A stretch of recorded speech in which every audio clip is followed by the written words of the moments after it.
Pitching for your Atlanta Braves, number 26, Mike Foltynewicz.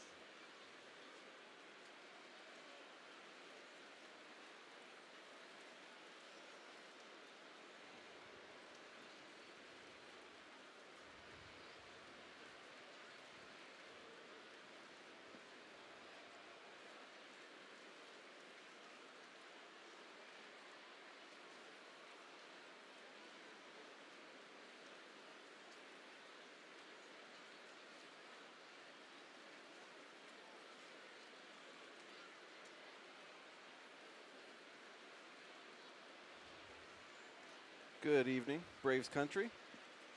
Looking live at Truist Park for another big matchup between the Atlanta Braves and the Atlanta Braves.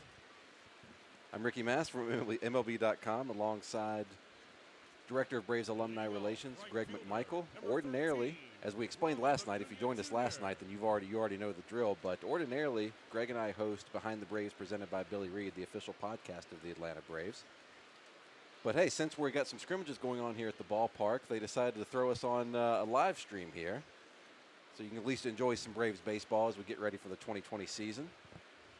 Got a nice little matchup tonight between Mike Foltynewicz and Sean Newcomb. And yeah, we're pleased to be with you here. Like we said, we're not professional broadcasters. We're just podcasters, but we're happy to be here. And if you weren't with us last night, as we explained, you know, there's limited access, limited personnel here at the ballpark.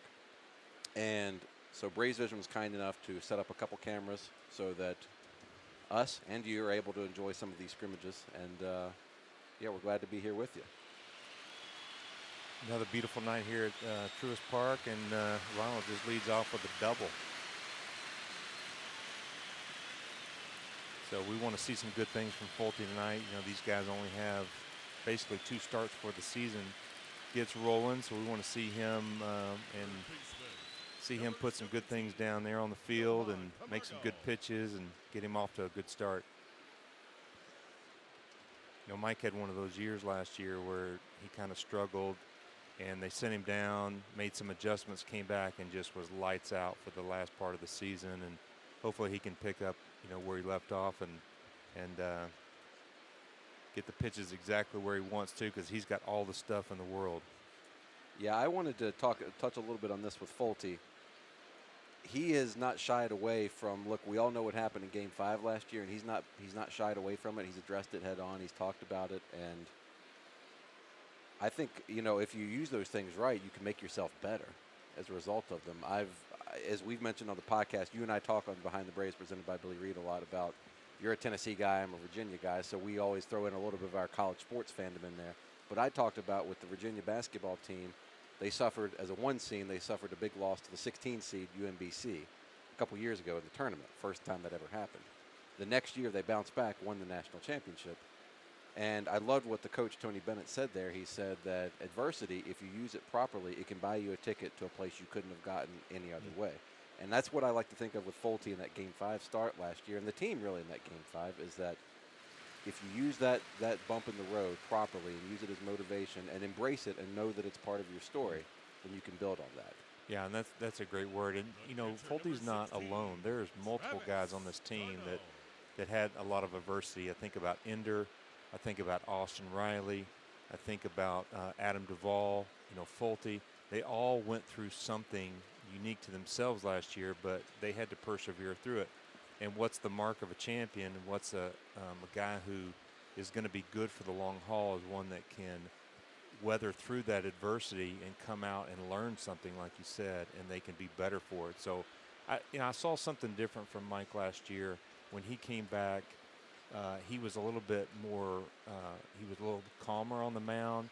You saw some confidence, and you saw a controlled aggressiveness. So many times a personality comes out when you're playing. And so just give you an example of like Sean Newcomb, and just kind of, we're going to compare and contrast a little bit Sean and Mike tonight, because they're both pitching. But, you know, Sean's a little bit more of a laid-back, reserved guy. Mike's a little bit more out there, feelings on his sleeve, you know, pretty aggressive. You know, of course, he throws really hard, but he still, his mannerisms seem to be a little bit more aggressive. And so when you look at them, sometimes Mike would need to tone it down a little bit, whereas Sean may need to amp it up a little bit. And one thing I loved about Sean last year is when he came back and when he was pitching out of the bullpen, you saw a little bit more of an aggressive, a quicker tempo than he normally pitches with. And I think it served him well. Whereas Mike, if he tries to pitch super fast and super aggressive and kind of a higher tempo, then I think it's going to be a little bit more destructive for him. So, you got two different people, both with great stuff, but that have to have two different approaches. One may need to take a little off, one may need to put a little bit on. So that's one thing I want to see from Mike, this year is he can get back to that controlled aggressiveness and kind of slow his heart rate down a little bit and be a little bit less emotional. Whereas Sean, you almost want to see just the opposite. You want to see him a little bit quicker tempo and a little bit more aggressiveness. Well, and as we're seeing here, as we got the game started, Folty gives up a double to Ronnie. Camargo walks, and now he's gotten the next two guys out. No damage done so far. Yeah. That's the kind of thing you want to see. Yeah, and the key to his success, obviously, is getting ahead, not getting the count to 2-2, 3-2, but getting guys out in the first 3 pitches, and you can only do that by pounding the zone early. Dansby Swanson up at the plate now. 2 outs here. Braves versus Braves. Quite a showdown. Yeah, as we had last night. I did notice until a little bit into the game last night, maybe my eyes are failing me, Greg. Folty starts out with a strike, that the away team is in fact wearing the gray pants. Oh. I don't know how well that shows up on the broadcast, but I did not pick that up, and now I can see it clearly. But yeah, same jersey, same tops, but there you go. Folty gets nice Dansby to ground out. That baby Mike. Good start. That's what we want. Really, these two guys that are starting tonight, I think that the way everything lines up, we touched on this a little bit last night, Greg. Mike Soroka's already been announced as the opening day starter. It looks like Max Fried, who also pitched 4 good innings last night, is probably going to be the number 2 guy. And then I think what we're seeing here tonight, in the top of the first, we saw Folty. I think he'll be the 3rd starter, and I believe Nuke will be the 4th. I don't know. Now, none of those others other than Soroka have been announced, but that's kind of the way it lines up. Really interested to see how Nuke does back in the starting role, because, he was up and down as a starter. He had the near no-hitter, has had some highs and lows, but would bounce back and forth between here and Gwinnett. And finally last year, he kind of established himself as a pretty dynamite reliever out of the bullpen. But obviously he wants that chance to start again, and there's a need for it. And if he can establish himself as a starter, boy, wouldn't that be a huge boost to us this year. Yeah, and he should want that spot back because he's got the stuff for it. I mean, he's a big, strong kid, a left-hander, throws hard. He's got 3 pitches. But there again, it was just about consistency. And a lot of times you see with a younger player that they walk too many people. They're not aggressive, and maybe it's a confidence thing. I don't think it was a mechanical thing because he's pretty clean mechanically and he's pretty simple. But therefore, it just has to be a lot of times between the ears. And there again, that little bit of aggressiveness early in the zone, and then maybe that breaking ball was a little too big. So you saw that get a little smaller and a little bit more controlled. So when you go to the slider or you go to the cutter, then you don't have this big pitch that's harder to control. And I think that served him well. And when you come out of the bullpen, you can't throw 4 pitches. You got to come out and go with your 2 best pitches, your 1 best pitch. And, hey, I made a living with 1 pitch, but I had to use the other ones to complement that one main pitch. And that's what you have to learn in the bullpen. So hopefully he takes that wisdom and knowledge that he got from the bullpen, and he applies it to what he's doing now. And ultimately, nowadays, and I've said this before on the podcast, the starting pitchers are pitching like relievers now. Right. It's all out for 4 or 5 innings, and then you hand it off. So it's almost he can take the same approach that he's taking. He just has more time to throw more pitches, more different type of pitches. Let's see how Nuke starts here. Facing Ender Inciarte to lead off for the home Braves.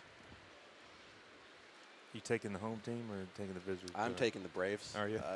That was my bet last night. I took the Braves, so I'm going to take the Braves again tonight. Ender flies it out to left. Who we got in left tonight? Looks like Charlie Culberson out in left field tonight. Jackson, I think, is in center, and Acuna in right.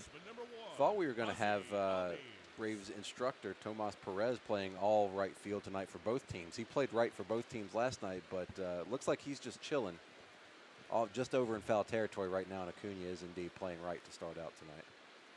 He's the fantasy fallback in case somebody gets tired and they want to break. I noticed while we were chatting there at the top of the first, he made a nice throw out of right field. Tomas did a nice throw out of right field in the infield. He still looks like he's got a little bit of a gun there. Hey, we got fans. Wait, that's the grounds crew. That's the yeah, they're down there. They're got the best seats in the house. They're all socially distanced too. Yeah, you see that? Yeah. There's 1, 2, 3, 4, 5, yeah, about 6 of them, all spread apart, just chilling. Nice. It's great. Benefits for working for the Braves. That's right. Brave skipper Brian Snitker and Walt Weiss both behind home plate again tonight, along with, we believe that's Rick Kranitz down there with them. Yep. Yeah, he wants that bird's eye view of what's going on with the pitchers, and that's pretty common during spring training or now summer camp. 2-1 count.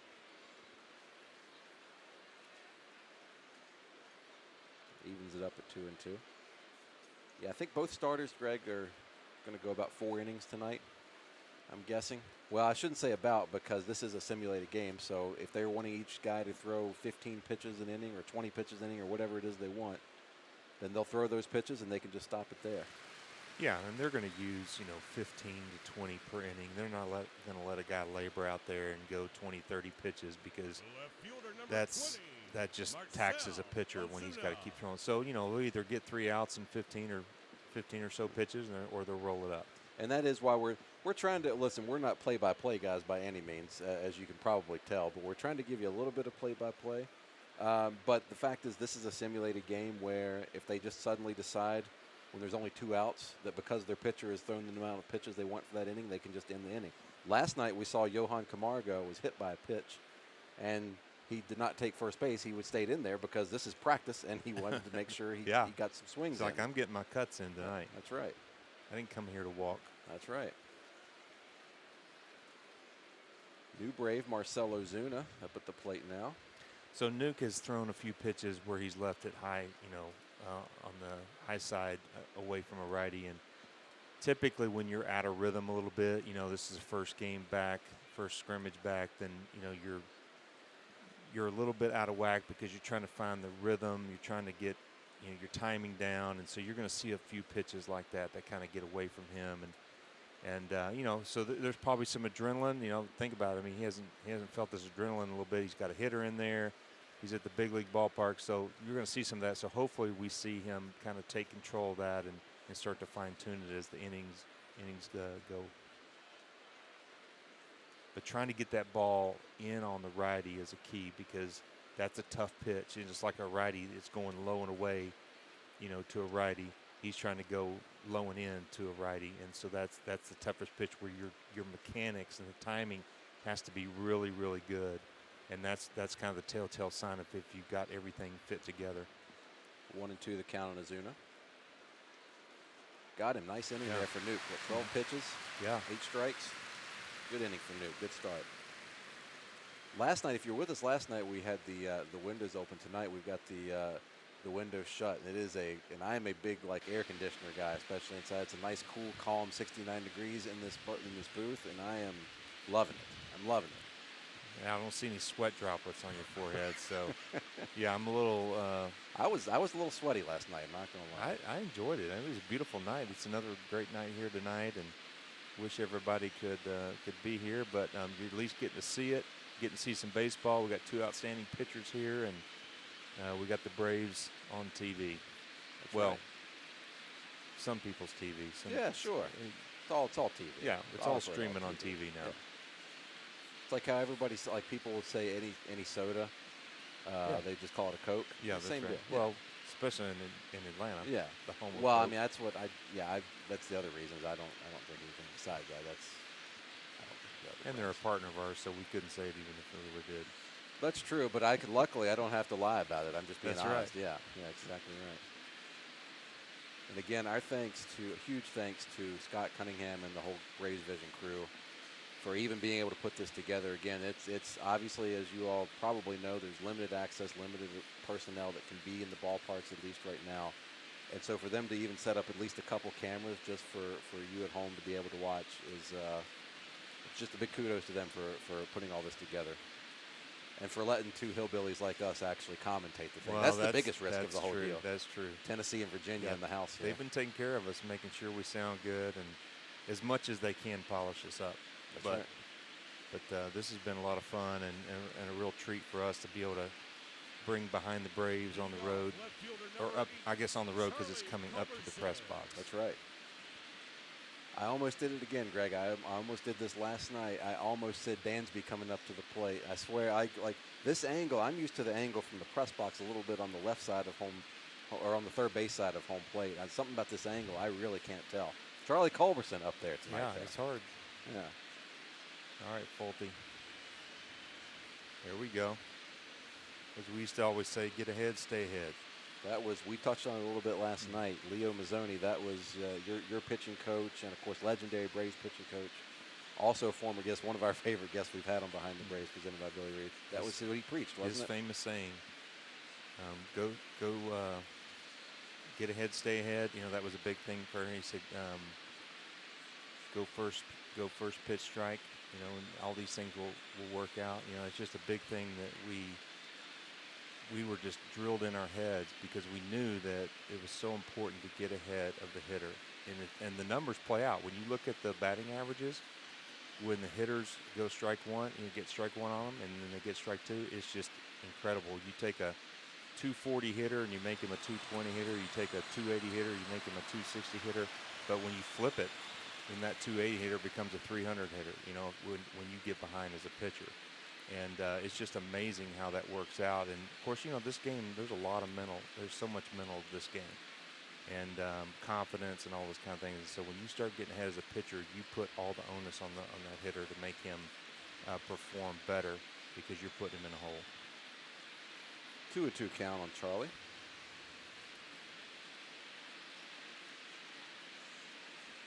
Fouls it down the third base line.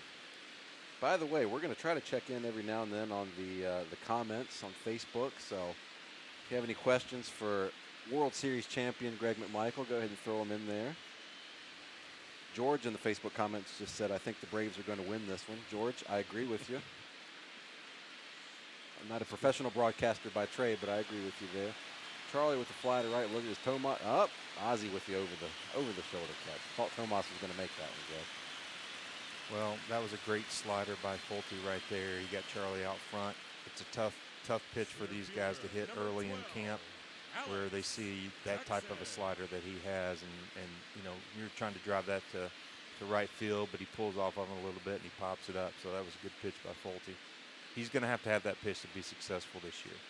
He's going to have to get ahead with his fastball, and he's going to have to put that slider in the right spot. Further proof that this is, in fact, a simulated game. Alex Jackson, who's at the plate now, is by trade a catcher. Now, I do believe when we acquired him from the Mariners a few years ago, he may have been playing outfield then, but he's been a catcher in the Braves system for the last few years, and they've got him playing center tonight.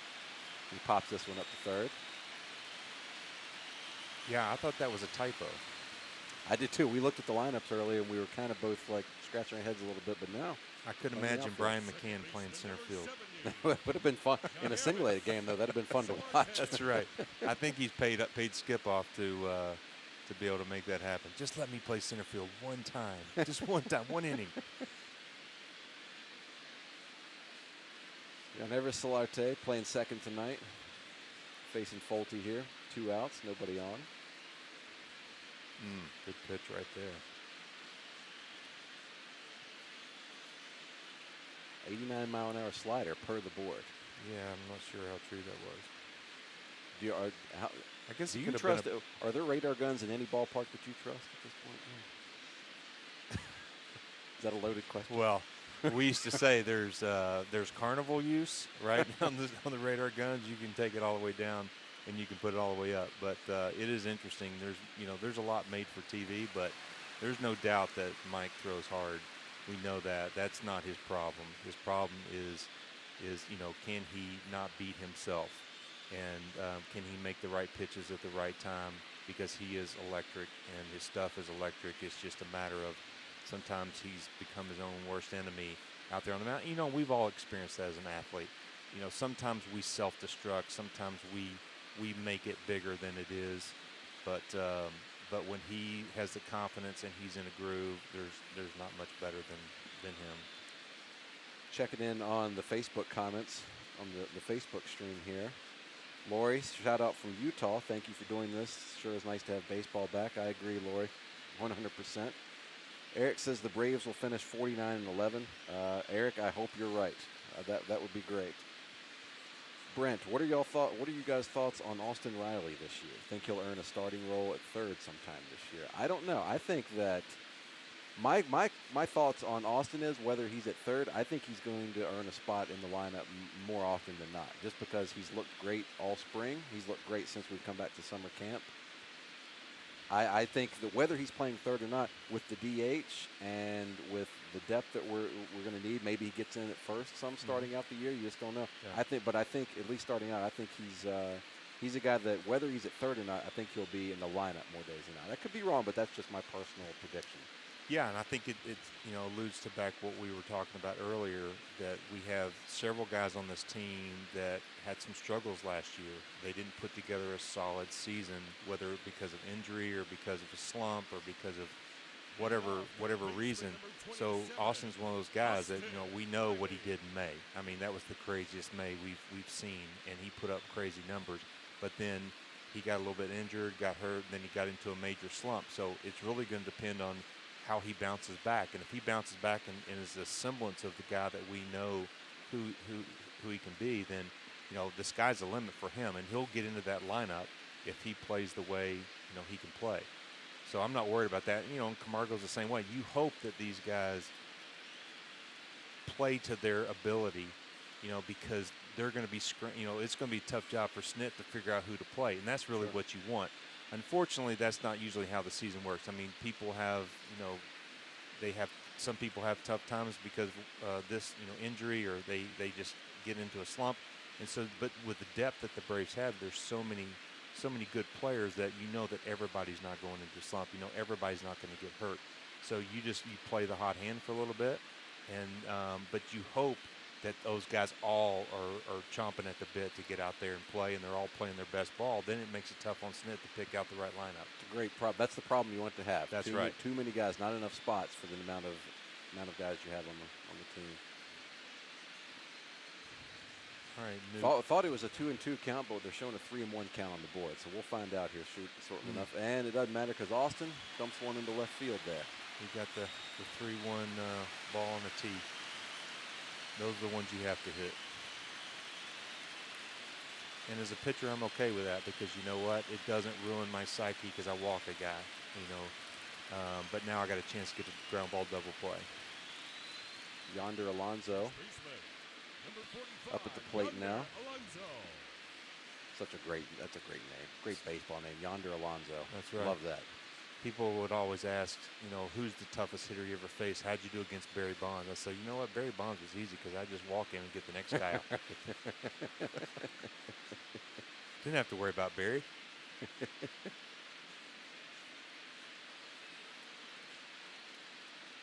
Ball one on Alonso. We talked a lot about this last night, Greg. If you weren't with us, depth. Depth is always an important piece of any championship team in baseball. This year, I think it's paramount. It is as important, if not more important, this season in its configuration than it ever has been in any season before. And I bring that up just when we start seeing guys like Yonder Alonso, who's been a big leaguer for a decade now. Is he somebody that's going to make the team? I don't know. Right now, maybe not, but maybe he does. In this configuration with a 60-man player pool to choose from, maybe. If you're getting a chance to be out here and play, they're pulling guys up from Gwinnett here and there to play. I think Braden Shoemaker we're going to get to see play a little bit tonight. Chris Russin that was pitching last night. You got Solarte. You got a lot of these guys that you never know. There's a hit up the middle there. Alonso puts a base hit up the middle there. But you never know, and this is what's so exciting about this format this year. You've got guys who just got drafted, and they're sitting in that player pool, like you just said, Shoemake, and he might be in the big leagues this year. You just never know. That probably wouldn't have happened in any other scenario besides this year. Right. But because he's there, and you might need a guy to come up, get a hit. You might need a guy to come in and pitch in a game. That's what the opportunity is going to be. These young guys got to be just ecstatic to have the opportunity to at least be in the running, because you're just one step away. And that was the whole thing in the minor leagues, is that I'm in A-ball. I feel like I'm 10 miles from the big leagues. And then all of a sudden you get to AA and AAA. You think, man, I'm just one injury away. I'm just one bad performance away, or one great performance by me, and I can get called up. And so you realize how close you are. And now with the only team is this pool over in Gwinnett, and they're waiting to see what happens here in the big leagues. I mean, we just don't know. And that's got to be a great place for the guys who are actually here. And you've got guys like William Contreras at the plate now who we don't know, will he make the big league team? I don't see that happening right now, but you just never know. Some of these guys are up here. Some of the folks and some of the personnel in the 60-player pool some of them are prospects that they want here to continue to develop, that they're not necessarily here to win a job. But if you come up here and you show what you can do and you prove that you're big league ready, hey, 60-game season, every single game from the get-go, it's playoff baseball as far as I'm concerned, from the get-go. So if you've got a hot hand and you prove you belong here, it doesn't matter if you were brought here just to show that you're continue your development as a prospect. If you're ready, you're ready. You're absolutely right. And the Braves have proven they're not afraid to put a young guy in there and let him go at it. I mean, look at Austin, look at Ronald, look at Ozzie. I mean, we got a bunch of young, talented players here. They did it with Dansby.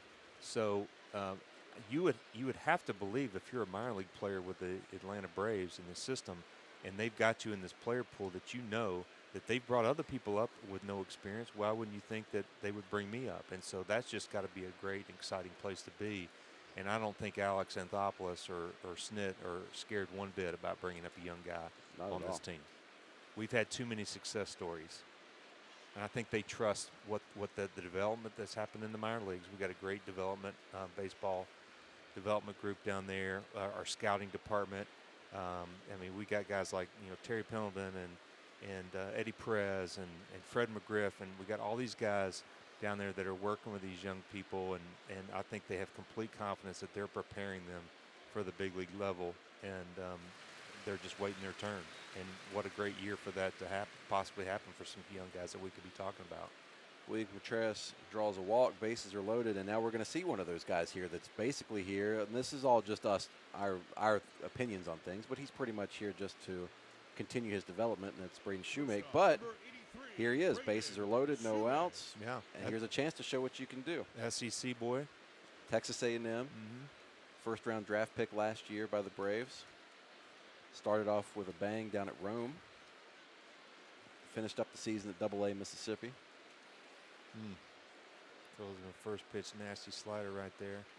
His first week of professional baseball at Rome last year, he won Player of the Week, the South Atlantic League. So he got his career off with a pretty good start.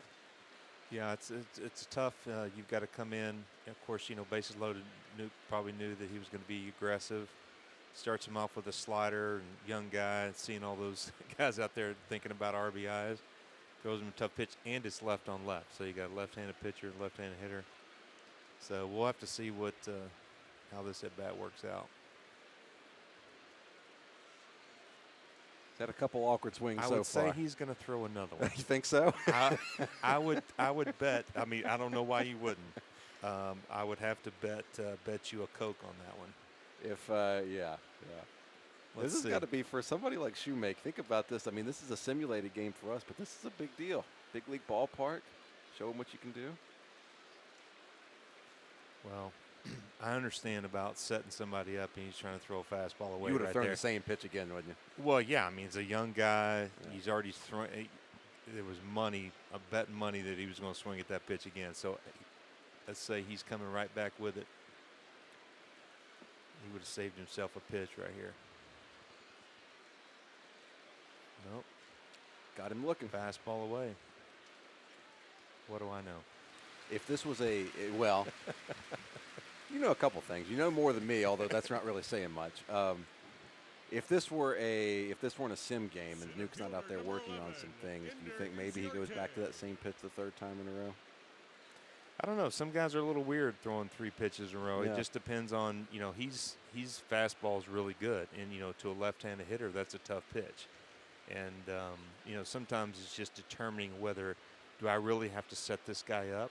Because there's some hitters that you don't have to set up. There's some hitters, like if I'm facing Tony Gwynn, is different than I'm facing a rookie that's a power hitter, who's coming in, so you just kind of have to know the situation. You got to know who's batting and how many times they faced you and whether or not they're thinking along with what you're doing. Sometimes, you got a pinch hitter, he's cold off the bench, he's swinging, he's trying to hit early and often. And you just kind of know the situation. I mean, we are in summer camp, so, he's working on stuff and possibly he knows that during the season that's going to be his pitching combination. Ender up at the plate now. 1-1 count. 1 out. Base is still full of Braves.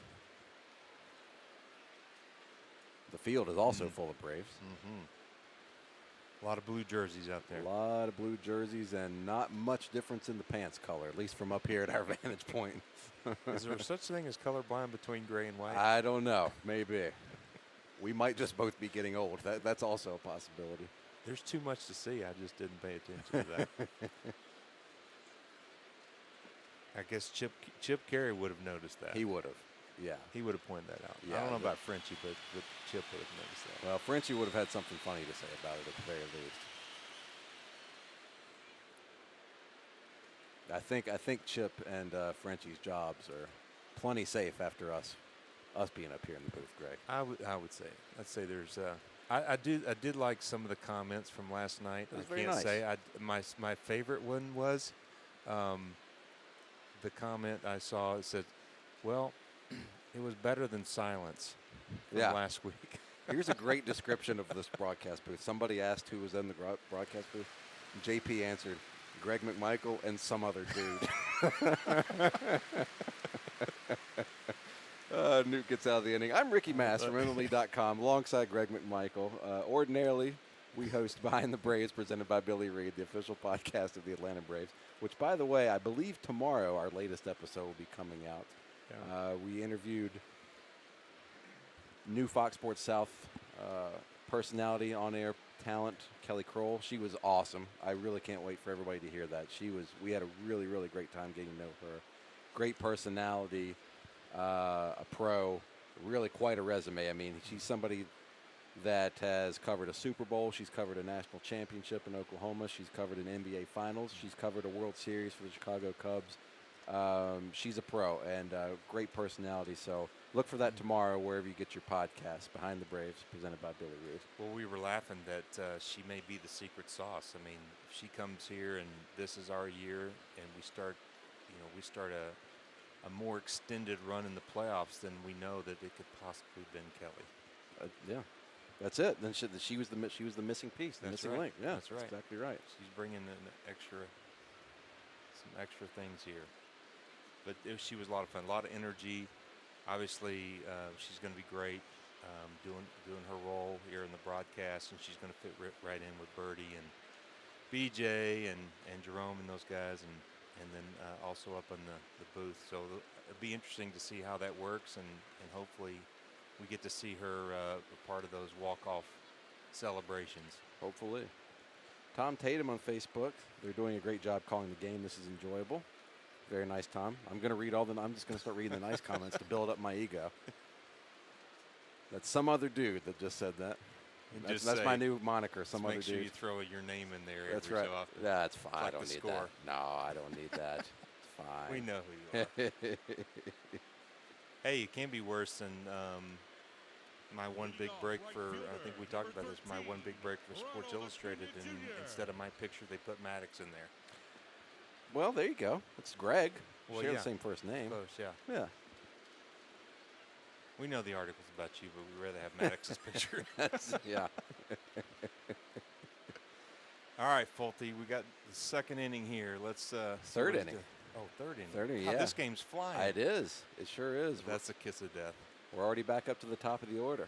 That is the kiss in baseball, yeah. We don't have to worry about it That's because they one got thing. rolling it over. When you say in the press box, like if a game is flying, like you're not allowed to be the one to say, hey, this thing's really flying by, because then the next thing you know, then there's a rain delay or there's, a bunch of pitching changes. Don't talk about kind of shutouts or no-hitters. Right. All this jinxing stuff. 1-1 on Acuna.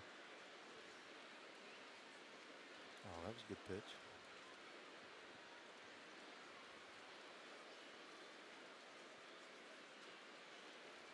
It's a good matchup right here.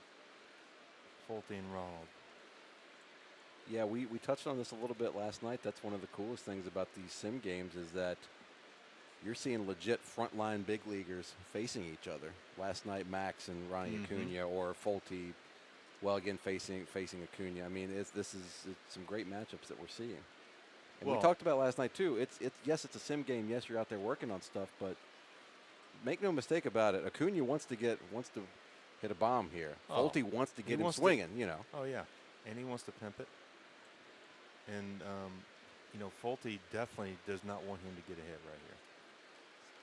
And that was a good piece of hitting, but it was also a decent pitch. But Ronnie's 2 for 2, 2 doubles. Look at that. Wow. Slides in on his buddy Ozzie. Yeah. That was just all hustle right there. And that right there, if he was just going through the motions in a sim game, he could have easily pulled up at first there. Yeah.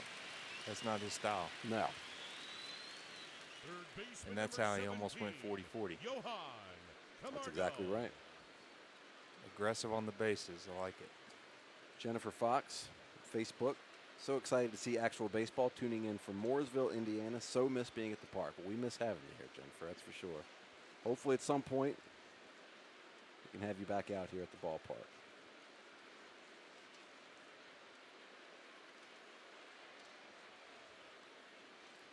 Yohann Camargo facing Mike Foltynewicz now. Folty starts him out with a strike. Yeah, Yohann last year had one of those. He did a lot of good things for us, but he was up and down for the organization. But he's just one of those players. I think it was really tough for him. The year before he had a lot of starts and was involved in the game, and then they tried to make him the super utility guy. And you just never know how a player's going to react when their role changes, and they've got to play multiple positions, and they never know when they're in the lineup. I guess that can work for some people. I think Charlie Culberson handles that fine. Sure. And he does a great job. So I like it that Yohann is working towards a position this year. I mean, he's really been, they talk about he and Riley and Austin battling it out for third base, but it may be another one of those situations where he plays, a little bit everywhere. And hopefully he's gotten used to that, and he's better prepared mentally for that this year. But he's just a good kid. He's talented, Sure. And he's going to help this team. And we've seem to have several of those guys. You hope one of them breaks out. Sure. Two. I mean, we'd love to have two or more break out, but we just need one of those guys to have a great year. Folty gets Yohann swinging there. I talked about this last night a little bit, but it bears repeating. Yohann, he showed up to camp this spring down in Northport. As I said last night, there's the baseball cliche of, well, he showed up in the best shape of his life. That's always the quote, best shape of their lives. Sometimes it's true, sometimes it isn't. Yohann looks like, to me, he really is in the best shape of his life. He looked great when he arrived at camp in February, and that has not changed in the time that we've been off for quarantine. He came back here, and it just looks like he's in phenomenal shape. Travis Darno, did that plunk? No, I think that got the bat. That got the bat, right? He got a little wood on it. Yeah. Well, it's definitely different than back in the day when some guys would come to camp to get in shape. Right. So those days are long gone. These guys come in tip-top shape. And, that trend had started changing when I was playing, where I didn't take much time off. I basically would, the season would be over, in October. We were always in the playoffs, so whether it was all the way through the World Series or, National Championship, and then I would probably take, a good month and a half, and then start in December and start throwing. It was just playing. I wasn't pitching off the mound, but we just I didn't believe in taking all that time off, because think about it, you throw in your arm, you just keep it going. And, of course, your workouts are a little bit tougher, but I don't think many guys just would do nothing over the off season. And we found that we know that that's just not the best way to do it. So these guys, they go to the other extreme where maybe they do too much, and they're so lean. It's like we used to say, you can't pull fat. You know, right. Almost. So sometimes you can be too lean, and that's why they're always having obliques and strains. These guys are just in tip-top shape. Travis Darno, new Braves catcher Travis Darno with the base hit up the middle. Boy, he's looked good. What little I've gotten to see of him so far this year, Greg, I think he's going to be a great addition. Hit a bomb to left field 2 nights ago during the scrimmage. Yeah, played a little bit of first last night. Looked pretty good over at first base last night too, I thought. I got to spend a little time with him during Chop Fest. I was helping him get from place to place and talking to him. Just a real, of course, I know his brother, and he played here for us for a little bit, and just a quality guy, and I understand why we signed him, and I think he's going to be a big addition to this team for sure. Adam Duvall at the plate now, 1-0 count. And if you didn't join us last night, we definitely, Greg and I both are big fans of Adam Duvall. We had him on Behind the Braves, presented by Billy Reed a couple months back, and really easy guy to root for. Just a good, solid human being through and through, and base hit up the middle, and he's going to plate the first run of the game. And he's saying, I'm going to be playing this year. Yeah. I'm going to be a strong mix on this team, and there's no doubt in my mind. I mean, for like we talked about, to go through what you've gone through last year, and to come back and to play well, be healthy, and just the mental toll that it took, the mental strength that it took to do the things that he did. You can't help but root for the guy, but you also, I'm not surprised that he's going to come back and do well. So I'm definitely rooting for him, but I'm seeing good things. He's done everything in spring training that you need to do. I mean, he's hit home runs, he hit the ball hard. What role he actually plays, I'm not sure, but he's going to definitely play a role. He played a role. I mean, look at the postseason last year. Talk Yeah. about the role he played there. 2 huge clutch hits in the division series last year. Dansby up at the plate now, 0-1 count.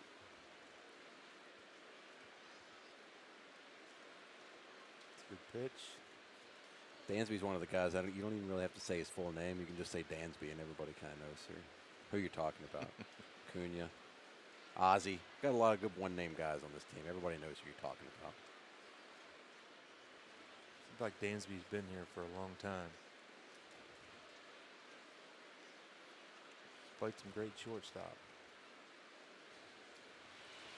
That was the pitch we talked about last night. He starts driving that ball like that, and that good things are going to happen. And that's that fastball out away from the plate. 3-run shot into the top house in right field. The crowd goes wild, and the sirens are going. There you go. The crowd noise. There it is. Love it. Checking in on the Braves Facebook comments here. Jorge says, I'm thinking of ordering a hot dog and a beer in my office. Go Braves. Nice. I like it. Maybe as soon as Greg and I are done here, we might do the same thing. Hot dog and a beer. We're at the ballpark. You know, hot dog and a beer just goes right along with it. That's right. Well, that changed quickly. The Braves are down, but the Braves are up. The Braves are up. I'm going to focus on the positive and say the Braves have a nice solid 4-0 lead right now. But don't sleep on the Braves, okay? They could still come back, Greg. By the way, our buddy Mark Bowman from MLB.com, he might be stopping by here in just a little bit. Nice. Hang out with us for an inning or two. It's always fun to catch up with him. He's always got something interesting to say. Yeah, long time beat reporter. Maybe he's got another list he can share with us. Yeah. He's been the king of lists during this time without baseball. We've all had to find our things to do cow. during this, and he's been cranking out some lists. Center fielder Alex Jackson at the plate. Now that was a change up away. That was a pretty nasty pitch right there.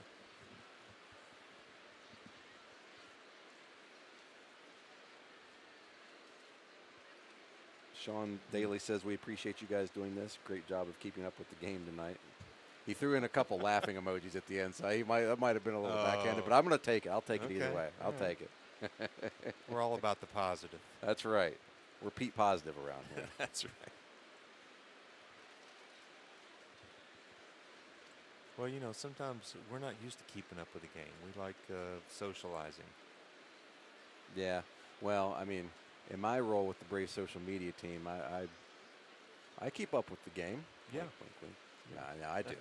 For the You most got part. to. I That's do. your I job. do. I do have to. Yeah. I would get fired if I didn't keep up with it. That was a little bit better sequence of pitching there for Folty with change-ups and sliders. Got hurt with his fastball a little bit over the plate there that inning, but that happens sometimes. Sean said, "Not backhanded. We appreciate you guys. I appreciate you too. We both appreciate you, Sean. I was just kidding around a little bit there. We're just having some fun, and we very much appreciate you all joining us and all the comments. It's just so great to be at the ballpark watching baseball of any kind, watching Braves baseball, and that you're all here watching with us and tuning in. It's great. We're just so happy to be here, and it bears repeating that the fine folks in Braves Vision were able to set up just at least a couple cameras for us just to be able to show you these simulated games. It's a lot of hard work and effort goes into being able to just pull off a little bit of this, and it's pretty great. Now, Greg, it looks like they're getting ready to pull out the tarp on us here, man. Well, they're at least getting it ready, so I'm sure Ed has seen something on the radar that we might get a little bit of precipitation. Yeah. Looks like they're going to bring out the tarp. And they are. What's a game without a rain delay? Yeah, that's right. Hey, guess what comes out during rain delays? Behind the Braves. Oh, that's right. If you're here, when you attend games here at Truist Park, they show episodes of our podcast, Behind the Braves, presented by Billy Reed, up on the big screen a lot. So.